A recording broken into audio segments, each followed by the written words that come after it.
بسم الله الرحمن الرحيم الحمد لله رب العالمين والصلاة والسلام على رسول الله وبعد داوديال سو دhowaada meel walba dunida ka daawanaysaan waa walaalkeen Cabdinuur oo in leh alla weyn ninkii aamina awood leh walaalayaal muuqaalkan waa muuqaal gaar ah oo ka duwan muuqaaladii hore aan soo gudbin jiray ee ku saabsanaa dhiirigelinta waa muuqaal ka jawaabaya muuqaal gaar ah oo aan hore u soo gudbiyay oo ku saabsanaa ganacsi aan bilaabay oo hal abuurkiisa iyo amaamudkiisaba aan lahaa dad badan oo ehel iyo macrifo iyo asxaab lehna ay gashteen maal maskax iyo muruq wuxuu ilaahay siiyeyba ganacsigaas si qurux badan buu ku bilowday meel fiican oo ummaddu ay kasoo wada gaari kartana waa ku yaalay dadkuna aad bay ugu hanweynaayeen hase ahaatee sidaan ognahay caadaba hadda iska noqotay ummadeena Soomaaliyeed si dhow baan wax isugu darsanaa oo isku aaminaa haddana si dhow oo fudud ayaa isku dhabar jabinaa oo maartay dhibaato aan anaga xalisan karno ama aan dhameyn karno mid caamka ah saameyso oo anaga dhan amaanad ku wada khasaarna marka waxa dhacday runtii isqabqabsi iyo dood baa arinta ku timid ganacsigaas macnaheedu hankii lagu lahaa iyo sidii laga rabeena way noqon weyday duruufo jira darteed marka taa uma noqonayo hase ahaatee hadda iyo horeyba businesska wuxuu ahaa business potential leh dadku isku wada raacsan yihiin qaabka uu samaysan yahay meeshii uu ku yaalo waxa laga sameyn karo waa macnaheedu hadda barnaamij dhan oo ama barnaamijyo qaadan kara in laga hadlo sheekadiisa hase ahaatee hadda saan sheegay su'aalooyin hore aan soo gudbiyay ayaan rabaa inaan macnaheedu aan ka jawaabo su'aalooyin ku dheer macluumaad hore aan soo gudbiyay oo dhacdo hadda taagan ah ayaan rabaa inaan jawaabo aan ka bixiyo marka jawaabaha intaan u gudbin waxaan rabaa inaan afeef cudurdaar iyo aaraarba aan ka soo hormarsado su'aalaha jawaabahoodan insha Allah tacaala aan markaas ku xijiyo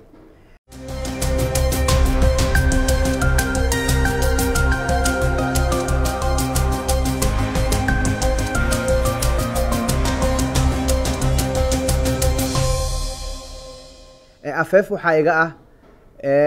muuqaalkan aan hadda soo gudbinayo ama muuqaaladii horeba ma aha muuqaal dad gaar ah lagu ceebeynayo ama lagu macnihii dhaleeceynayo ama dhib gaar ah lagu macnihii geysanayo xaqiiqatan waxaa weeye dhacdo dhab ah oo dhacday macluumaadkeeduna dadka gaarka u taabanaysa u baahan yihiin guud ahaanna ummadda dhan ay ka faa'iideysan karto waxaa la yiraahdaa human experience-ga oo cajiib waay other people's experience inaad ka faa'iideysato xigmadda ku jirta annaga Soomaali haddaan nahay wax walba waan qarsanaa inaad qarsatid oo qofkii la caburiyo oo maartay qofkii soo dhibaatooyin badan haysta la yiraahdo sheegin ha hadlin bay u badan tahay laakiin ummadaha kale caalamka runtii buugaag baa laga qoraa muuqaala laga soo siidayaa macnaheedu dadka kale dhibaatooyinka ku imaada waa laga faa'iideysaa duruusa laga soo baxaa si ay dhibaatadan macnaheedu aynan mar dambe dadka ugu soo noqon macnaheedu qofkii wadada maraayo kale oo maartay uu cashar ka barto oo ku baraarugo marka waxaan leeyahay ma aha muuqaal dad gooniya san hore u sheegay macnaheedu loo dan leeyahay laakiin waa dhacdooyinku way dhacaan mar walbayna dhacaan marka taas waa taas mid kale waxaa la leeyahay macnaheedu xataa macluumaadka aan soo gudbinayo waxaa laga yaabaa ama macnaheedu hadda information aan soo gudbinayo inuu dad gaar ah ay arintan ay khuseyso marka ma si gaar ahaaneed dadkaas ay khuseyso lagala hadlo ileen gacmo geel jire hoos baa loo dhaqaaye marka iyadana waxaan rabaa arintaa aan hadda soo dhaaftay inay tahay oo markii ay levelkeedii taagneed runtii saas baan xooga saaray in dadkii ay markaa khuseysay in arinta aan kala hadalno anoo markaaba arkayay waxyaalo badan xiirinayay oo ehelnimo iyo xidid iyo xigto iyo waxyaalo badan aan fiirinayay iyo macrifaba hase ahaatee markii iyada ahayd qofkii hawsha wadana aanu ahaa anigeena dhagaha iyo indhaha waa la iga xirtay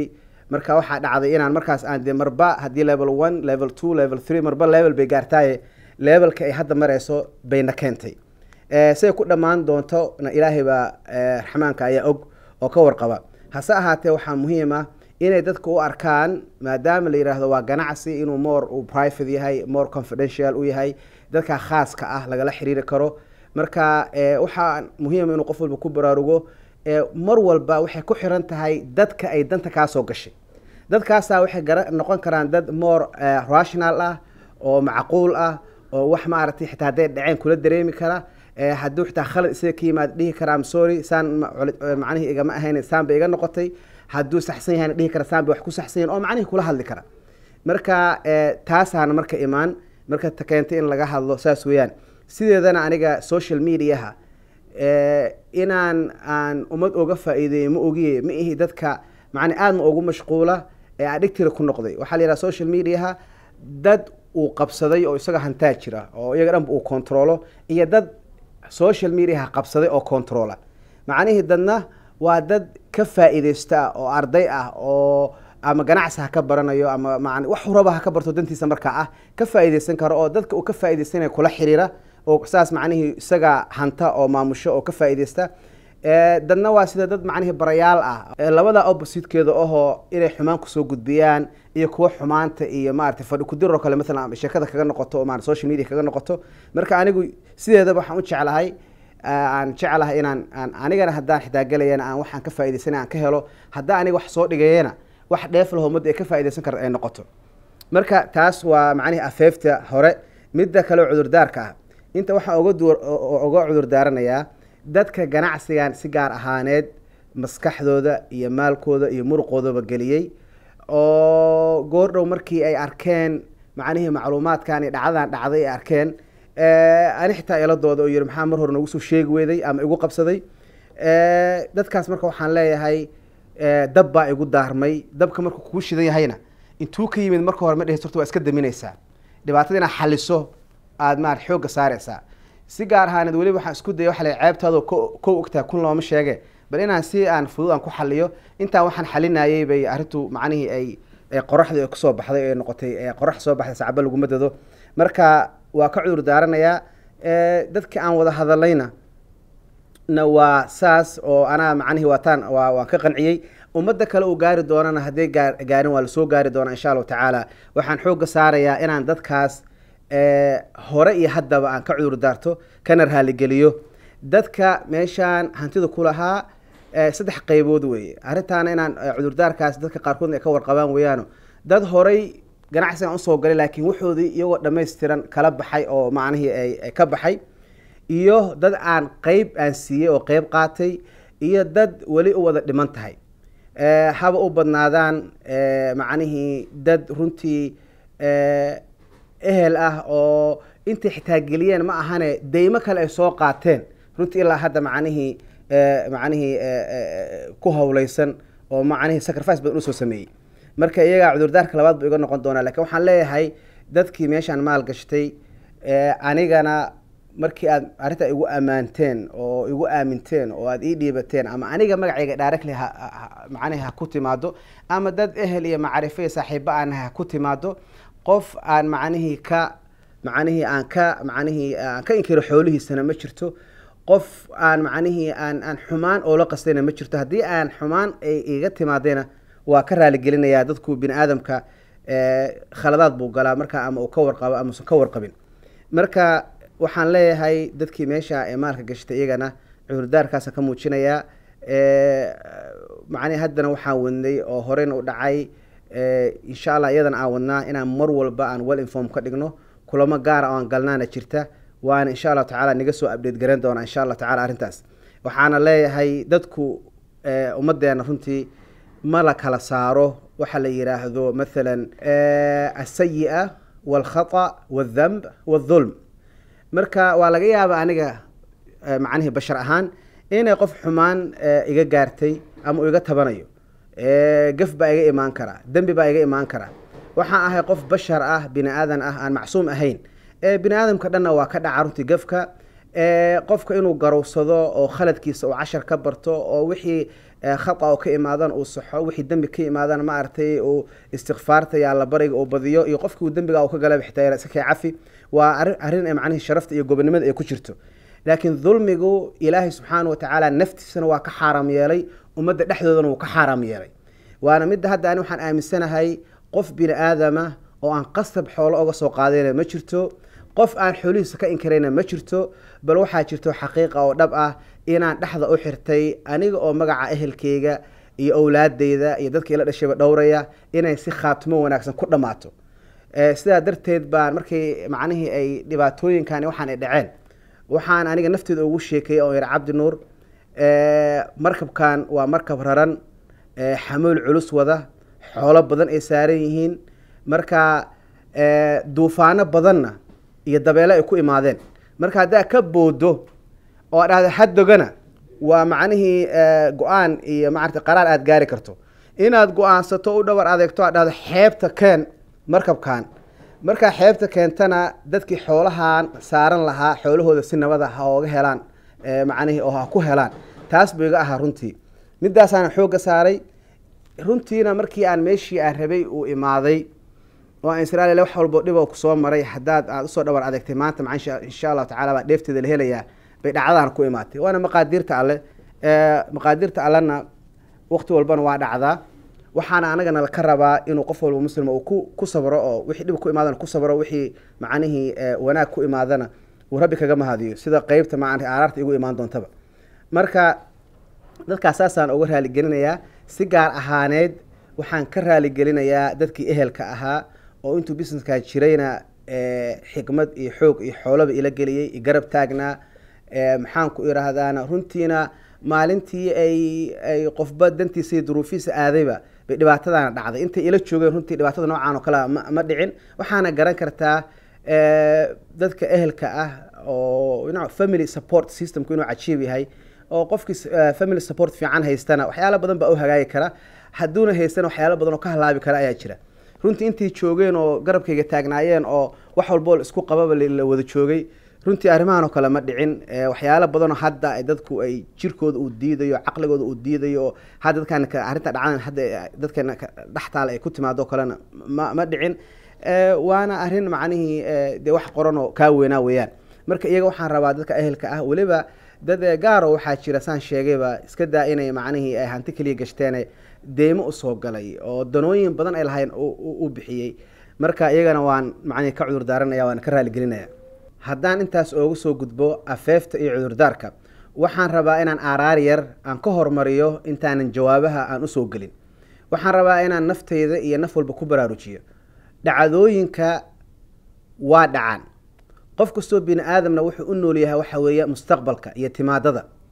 timaado waxaa jirta marka lagu tanaado oo qofkay u timaado barwaaqo iyo baraare u keenta qofkana markaa uu bogaadiyo oo uu ku farxo iyo timaado qofka ku timaada oo tiiraanyo reebta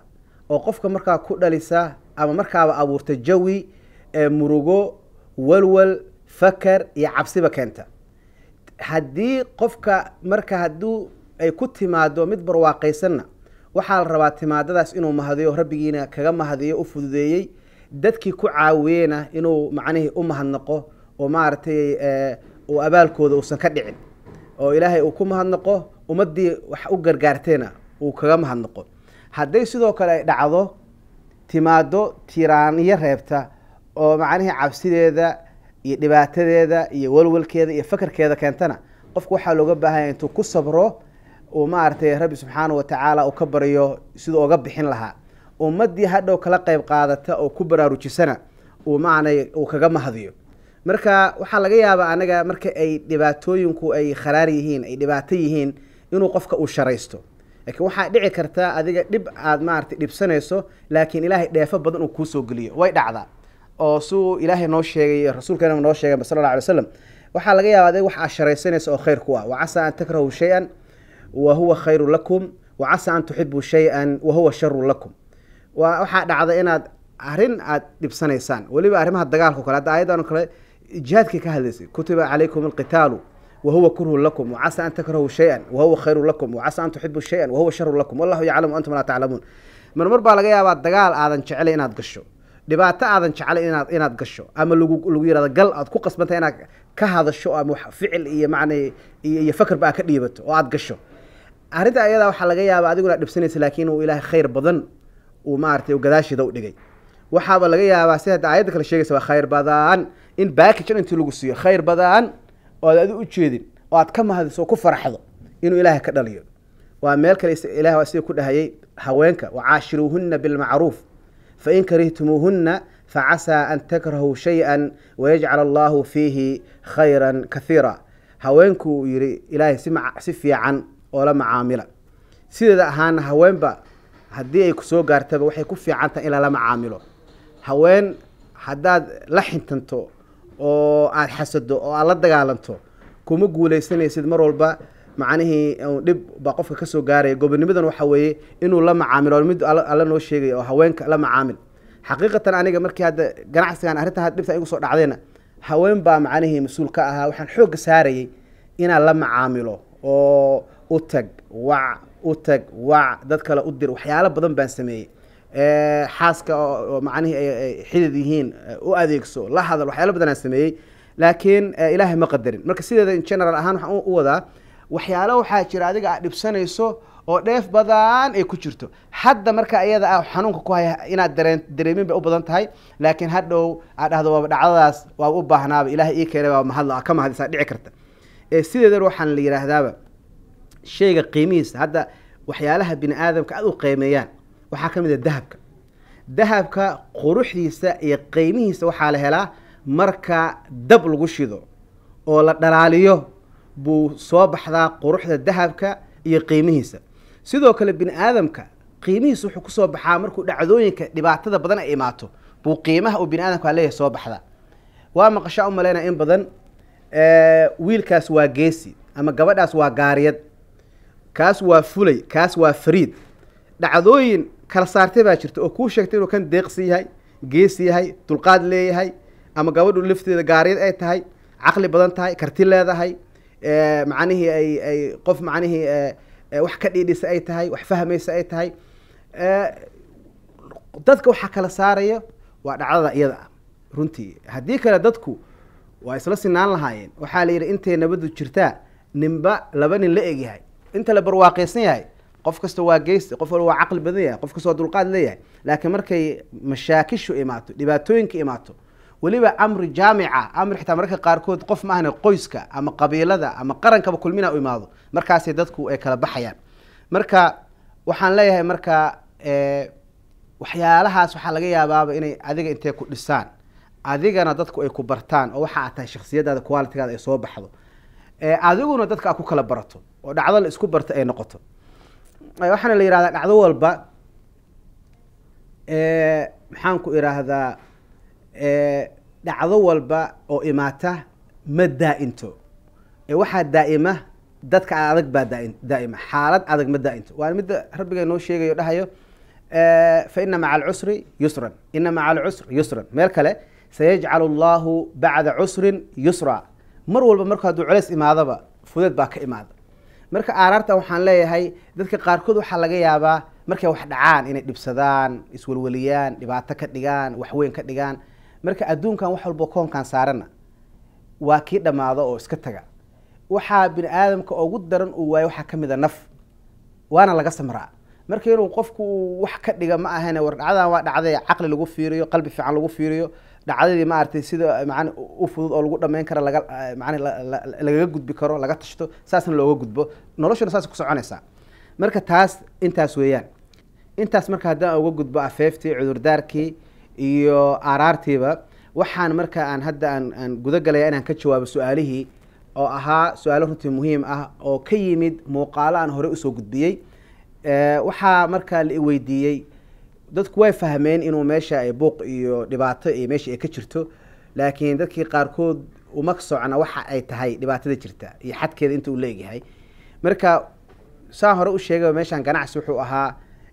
aan hore u bilownay dad badan ay wax gashteen oo isugu jira saan sheegayba ehel iyo macrifo iyo asxaaba leh marka meesha waa bilan weyn waaye bilinka marka waxyaalo badan oo laga sameyn karo ama u samaysan yahay jirta laakiin hadda inta ka samaysan oo functionalka ah oo shaqaynaysa waxa weeyaan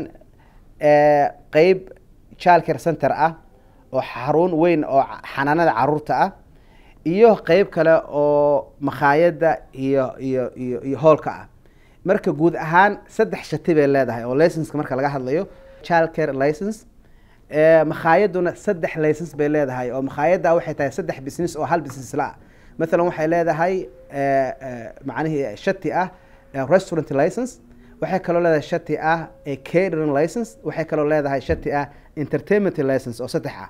oo iyadana macnaheedu dee business potentialkiisa leh uu yahay. marka qayb waxaa degan dadkan ehelka ah oo hadda dhibaatada soo kala gaarto dhinaca child care centerka ah, qaybna waxaa degan wiilal kale oo maaragtay iyo inay dumar ku jiraan waa laga yaaba, lakin rag baa u badan hadda maamula oo iyagana meesha makhaayad ku leh. marka makhaayadda iyadana waxa dhan meesha waa meel marka functional ah oo shaqaynaysa. marka waxaa la isku hayay businessyadaas dadkaas baa iskale oo hadda ku shaqaysta. waxa weye waxaa la isku hayo propertyga waa buildingka oo businesskan ku shaqeeyo, oo annaga markii hore aan soo galnay isagoo eber ah oo runtii dunsan sawiraankeena before iyo after ah, oo markaas annaga aan ka bilownay macnihii eber wixii dhan aan wada dumin oo wax walba oo meesha ku jira marka laga reebo derbiyada dhagxaanta ah wax walba waan bedelnay. korontada dhan waan wada bedelnay meesha ku jiray, plumbingka waxa la yiraahdo tuubooyinka dhan waan wada bedelnay, hood systemka makhaayadda ku jira dhan waan wada bedelnay. intaasoo equipment aan dhignay baa jirtay maxaan ku irahdaa dhinaca daycareta iyo dhinaca makhaayadda iyo howlkaba. marka meel waxay ahayd runtii waqti badan iyo qarash badan aad nooga galay. nasiib wanaagna hadda arrintan legalka marka imaatay waxaan keenay maalintii bangiga la furay ilaa iyo hadda ayaa waxaan keenay wax allaale wixii meesha laga sameeyey improvementig lagu sameeyey iyo maxaan ku irahdaa iyo si gaar ahaaneed ninka meesha aan ka gadanay lacagtii la siiyey iyo waxa noogu dhimanba. marka arrimo waxaa jira legal issue aad u dhexgeli karin, laakiin waxaan rabaa dadka guud ahaan inay saa u fahmaan. meesha meel waxay ahayd aan wax saas ahayn, iyada meeshaan laftigeeda iyo masaajidka ku dheganna anaa aasaasay, anaa amaamuday, aniga ayaa lacagtii u horeysay oo kirada bixiyey, aniga ayaa lacagtii u horeysay oo bermadka meesha in laga dhigo la conversion gareeyo oo meel waxay ahayd awal warehouse laga dhiga masaajid, bermadyadii lagu soo sameynayay, shatiyadii lagu soo sameynayay, approvalkii dhan aniga keligay oo qofna ila socon baa macnihii keenay. magaalo waa madan inta joogtana waa marqaati, waa la weydiin doonaa. waxay nagu qaadatay meesha masaajidka ah ilaa iyo 7 week. mar baan waxaan damcnay masjidka nagu dhegan oo masjid Abubakar Sadiq inaan dhahano war meesha masaajid baan ka dhigaynaaye hana la kaalmeeyo fariisinahna loo sameeyo. runtii waqtiyo isdaba guray oo waqti badan qaatay darteed markii dambe anaa go'aan waxaan qaatay lacagta aan lahaa inaan geliyo. waxaa kaloo lacag ila geliyo muhiimadeeda ah nin walaalkay oo Cabdikariim la yiraahdo Faarax kuma Abu Macaad kuma dheer macnihii Abu Macaad keena dadka qaarkood u yaqaanaan. Cabdikariim isagana lacag isaga uu lahaa buu keenay. labada qof oo lacagta u horeysay gelisay ninkii soo labay ninkaas uu ahaa, laakiin go'aanka u horeeyay ninka qaatay oo meesha sameeyay anuu ahaa. markii uu masaajidka hirgalay oo uu hagaagay waxaan intaan ka tegin xusid mudan hooyooyin ma idman magacyadooda meesha kama sheegin, macnaheedu raajinta duu lama hadlin kama warqabo, laakiin muhiim waa in la sheego. saacad kalim u sheegayba waa la yaqaan saan sheegay magaalo waa mid inta joogto waa marqaati. 3 hooyaan ka xasuustaa oo dhabarka macnihii nala dhigay oo markii aniga aan arrintan sameeyay dhaxda u xirtay oo intii kala dhameystir israacsiyay. hooyo waxaa la yiraahdaa Nadiifo oo aadan, Nadiif dheer ku magac dheerta waa la yaqaanaa. hooyo kale waxay ahayd Xaliimo Faarax iyo Xaliimo kale Xaliimo Jaamac, 2 Xaliimo. waxaa kaloo jira hooyooyin kale sida maam Muraayo iyo maam Ayaan dheer iyo dad kale ehelo iyagana waxaa jiray ducada iyo taakuleynta iyo taageerada waday. laakiin masaajidkii alxamdulillah ilaahay waa barakeeyay, dadku waa ka faa'iideen, waa masjid rood hadda la wada yaqaan. markii masaajidka uu hirgalay dacaayad badan aan soo marno, dagaalo badan ha la soo maro, wax walba ha la yiraahdo, laakiin ilaahay waa hirgeliyay macnihii social acceptance fiicanna wuu helay. ka bacdi waxaan u gudbay aniga inaan buildingkan isagana aan sukuur gareeyo. fikraddii marka u horeysana wuxuu ahaa in buildingkan lagu ballaariyo masaajidka. raggii markii hore u keenayna waa joogaan, aan markii inaan ka dhigna aan rabay in laga dhigo macnihii meel uu masaajidka leeyahay. dadkii masaajidka markii iyada ahayd waan la approve garay, qof ila raadiyo la kacana ma helin. waxayna noqotay markaas haddii dadkii bay leeyihiin waa too soon too early, hadda isla markii macnihii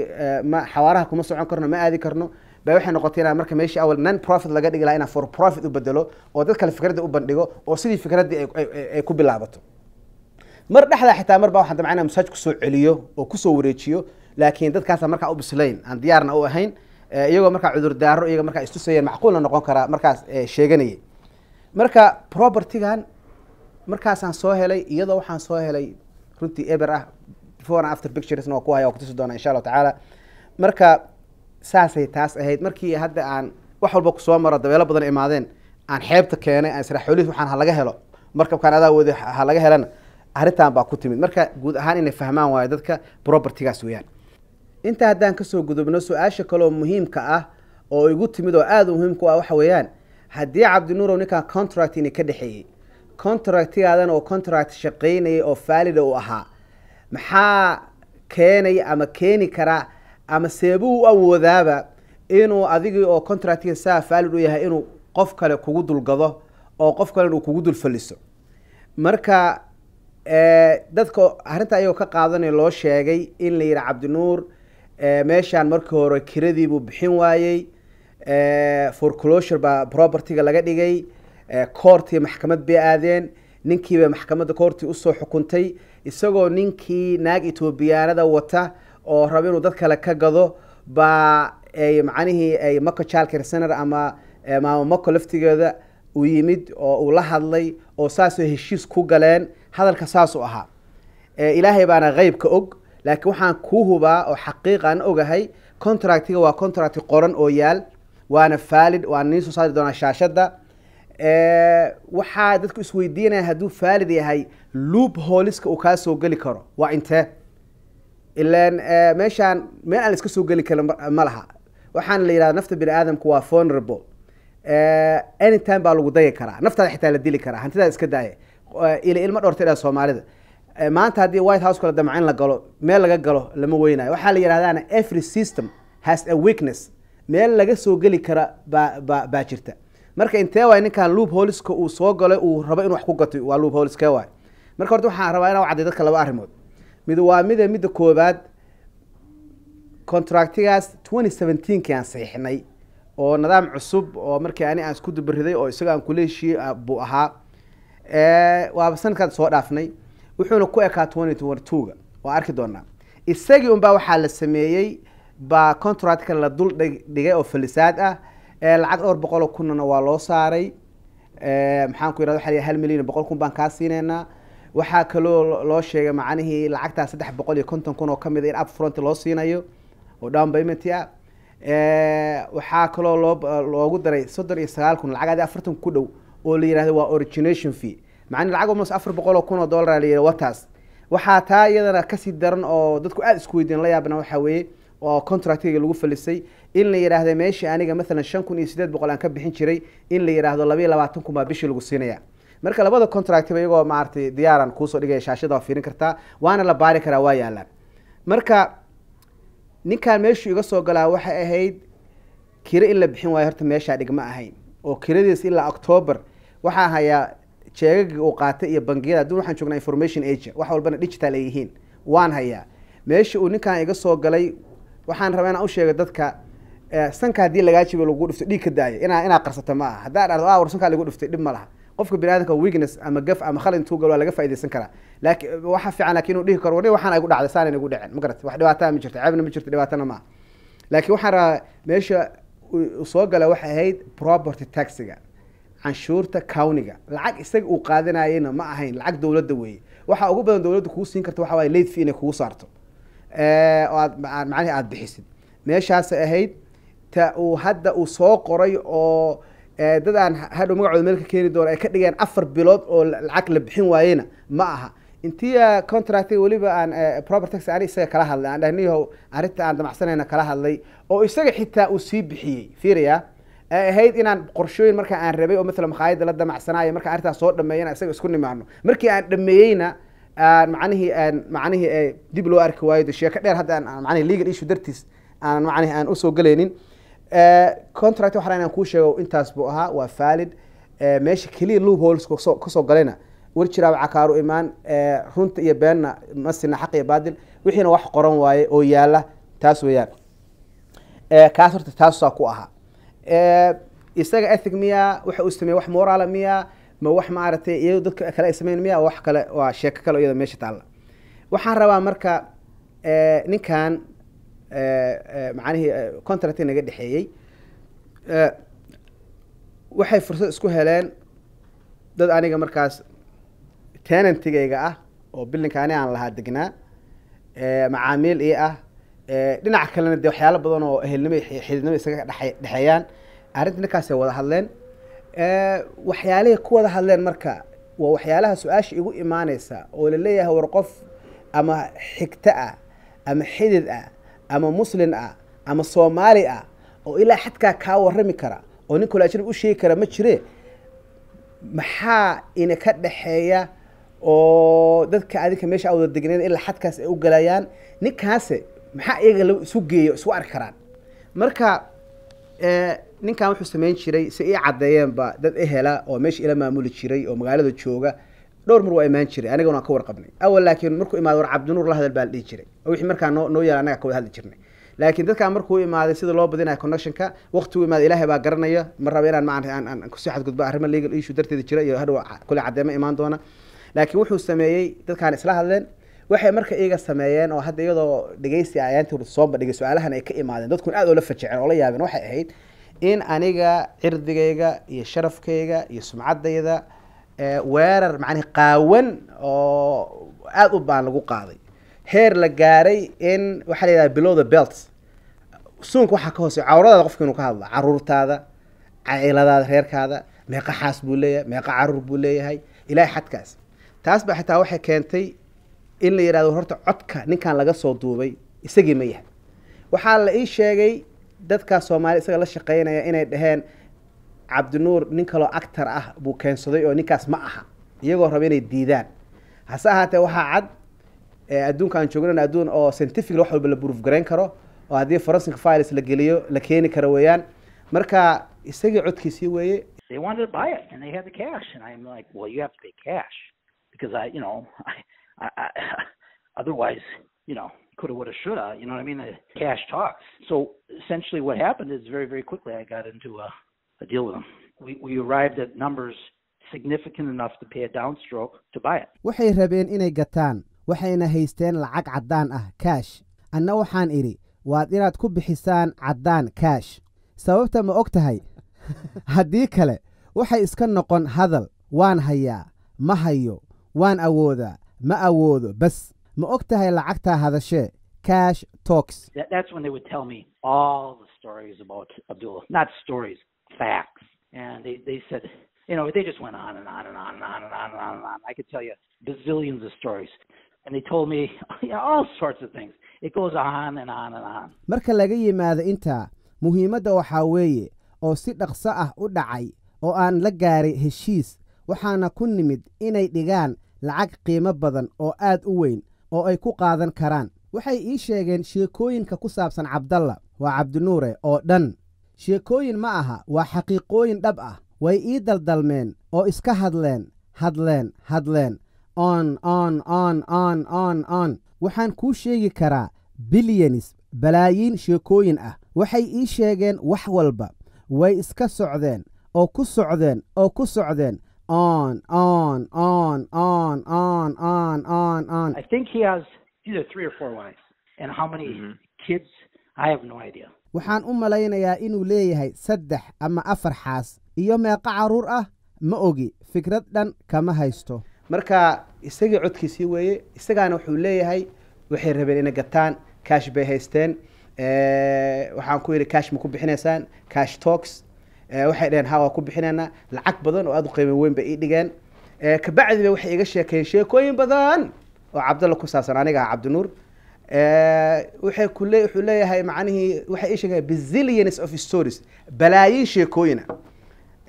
aniga marka arrinta igu imaateena sheekada u horreysay la ii keen waxayd maanta is aragnay shalay waa dhammaynay with 24 hours dhil lagu gaaray baa la iga dhigay laakiin sheeko soo socotay oo bazillions balaayiin ah oo inta wuxuu yiri intaad qalaysay ana waa qaybinay inta aniga aan qorshe kale oo makhaayadda la dhilgareen raadinayay qorshooyin kale iska socday January 24 soo baxeen kabacdina wararkan kale ayaa dib u yimid marka ninkii laftigiisa markii arintan ay soo baxday oo dadka heshiiskan baxay waxaan xoog saarnaa la xiriirno la hadalno la doodno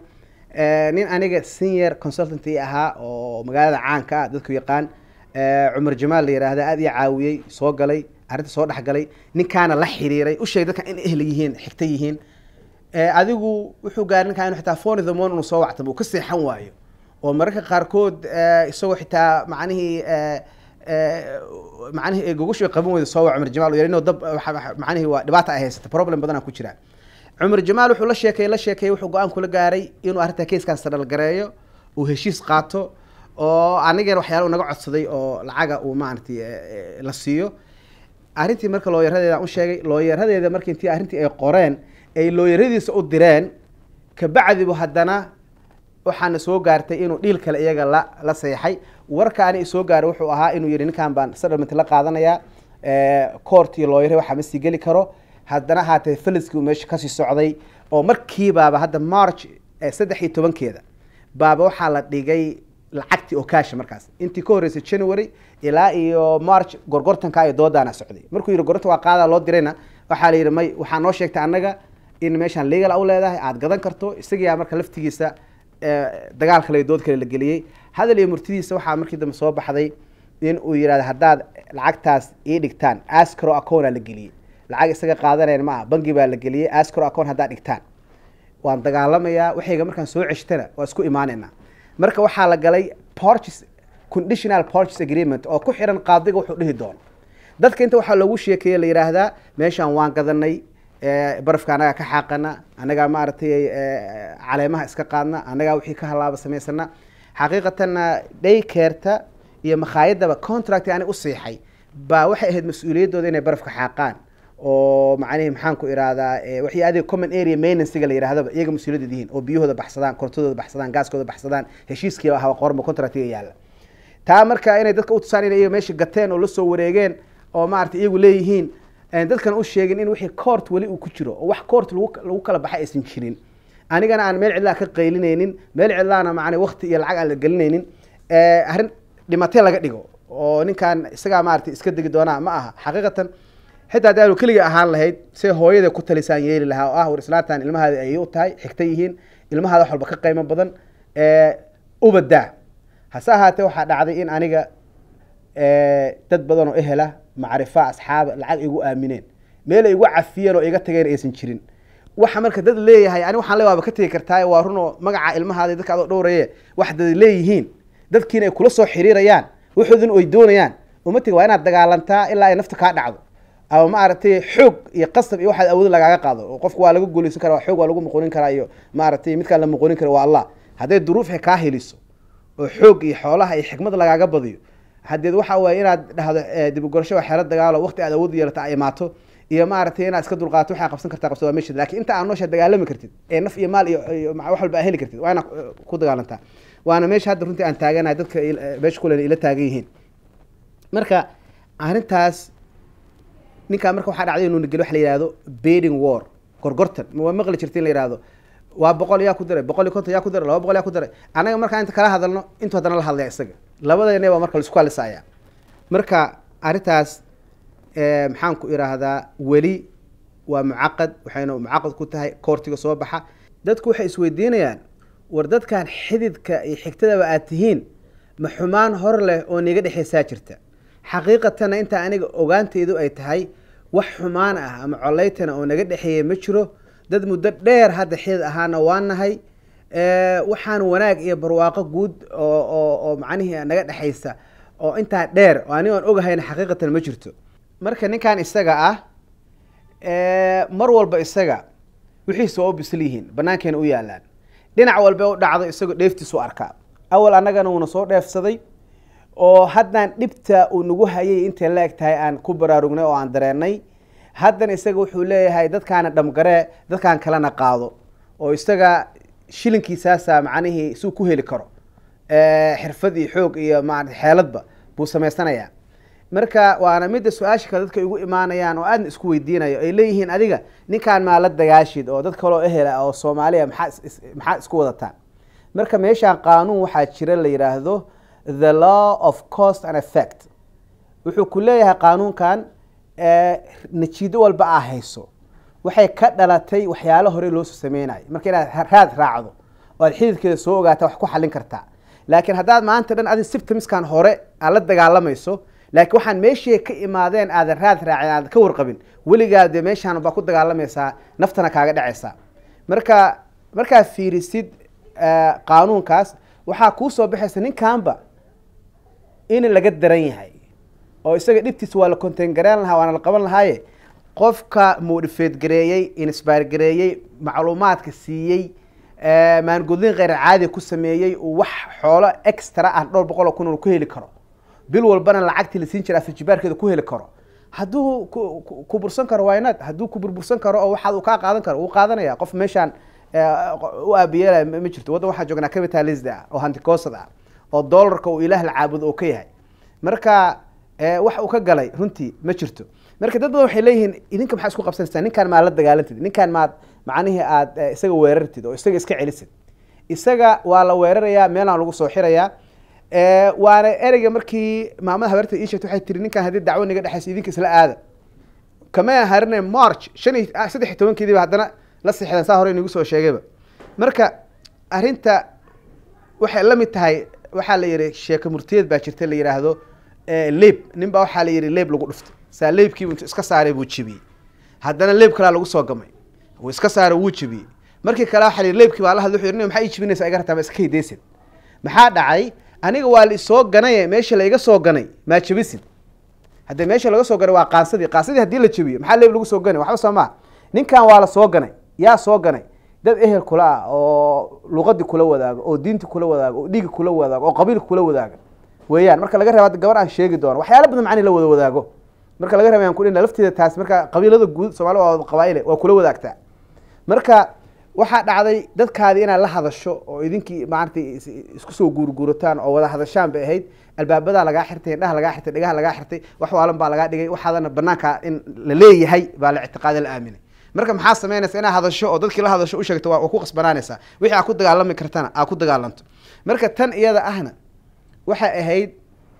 waana mid waxa dacwooyinka xariisan hal dacwo xitaa kaliima oo dhowr dacwo waay maalin walba waa si la update garanay waa la cusboonaysiinaya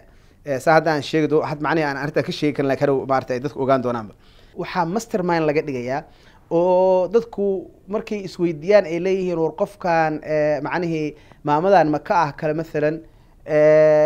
waxyaalo badan baa tiin qof xidid ah oo xigta ah oo arintaada xogaal u ah waxaan kale ma sameeyeen maxaa dhacay ma colaytan horay oo xaqiina jiray baa jiray wax kala jira waxaan aan meeshan ka qirayaan ogahay inaysan jirin colaytan horay nooga dhaxeeyay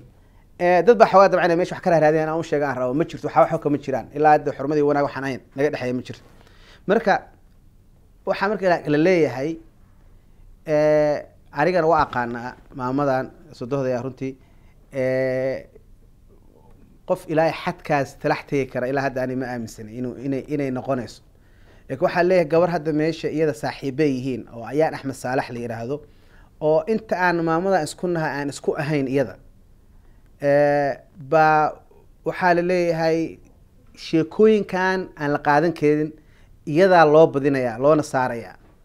maxaa saa u leeyahay waxa waay ninka wuxuu leeyahay bazillions of stories la sheegay waxa laga hadlayaa wax la yiraahdo below the belt cawradaada suunkaada hoos hadii laga hadlo cawradaada caruurtaada reerkaada waxyaalahaas oo kala laga la hadlayaa inta qof aan wax isku darsanay haddaan dagaal maray haddaan saaxiibo leeyahay haddaan war everything oo isku diyi karo adigna kaarta association lagu sameeyo